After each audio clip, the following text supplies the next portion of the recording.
7 years we have a nomadic life. Till 1 week our base was Brazil for this project we made during 5 years, 4.5. So we went to Brazil because we wanted to research on rituals, on the way that people gather and create forms of connection with the invisible. And I think that in such a place you have an incredible diversity of ceremonies, of trends, of processions. That Brazil actually have such an extraordinary diversity that it serves as a very good example, maybe of what we can explore. We have to question the idea of the foreigner or the outsider. Outsider of what? Especially when you kind of like research on spirituality, I think we should be aware that this is not, we are not talking about the same relationship to reality or materiality in a sense. We are building a lot of like walls in between us.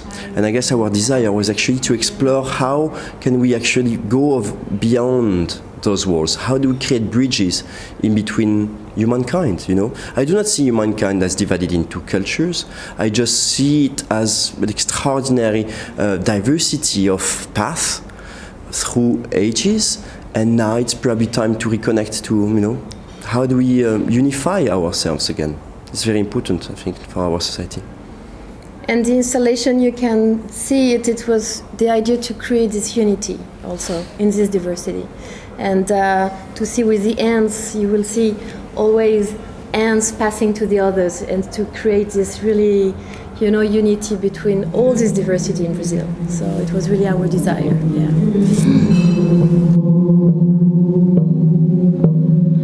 Well, music is sacred in all of the, you know, spiritual tradition. Music is really something like for healing paths, and so in this work and in these travels during 4.5 years in Brazil, it was willing to dive in this healing music and to vibrate, hold the body, the soul, the head, the heart. Why do we sing? Very probably because the birds were singing first.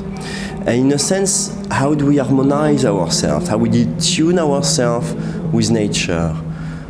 I think that's what music is for, in a way, to tune humankind to higher forces.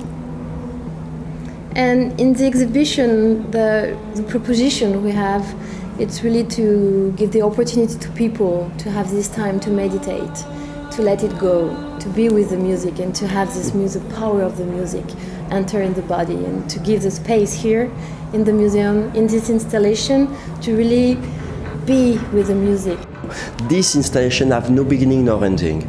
Basically, people enter, stay as long as they feel, and they go when they feel. So it's, in a sense, it's like, how do you create a space for meditation, a space for connection? I think in our modern globalized society, we have to rethink the idea of the temple, definitely. The division comes from the Western mind. We can like see, you know, things in a separate way. Oh, this is a party time. Oh, this is a prayer time. That's not what you see in Brazil. This installation is part of, you know, very transmedia projects. We decided during this long journey to really dive into the images nowadays. How you play with the images. You are not the same spectator in front of your computer than in an exhibition or in a theater or in a live cinema, as we are going to do for the vernissage. But for us, it's very important that in the context of the installation, you can like stop thinking for a while, right? Yeah. Ideas are not what's going to save us anymore. Maybe experiences can. Very often people ask us, how do you get there? How do you get the permission to film there? Most of the time those questions come from the Western mind. But those are not private spaces. They might happen in a house, but it's very open. This is not private spaces which sometimes need a lot of like steps to enter. No, you are very welcome. First thing we do, obviously, is that we give back the recordings to the people, and we tell them, please do whatever you want with this, okay? Actually, if you want to sell it, fine. We are not going to sell it. We're just going to actually try to work on the economy of gift. this is maybe one of the greatest topics of our time, you know? We have access to an extraordinary amount of information nowadays from all around the world. What do we do with it? Do we leave it there on the side and say, do not touch it? It belongs to this person or that person? Or do we put it on a table and say, okay, fine, we are one humankind. We've been divided for a long time now. Maybe it's time to think about it in a different way. Now it's very much time for us to reunify ourselves. And I do believe that the work around spirituality is an extraordinary path to do that. So it's our little mission as artists to propose an experience. Take it or leave it, but at least we try.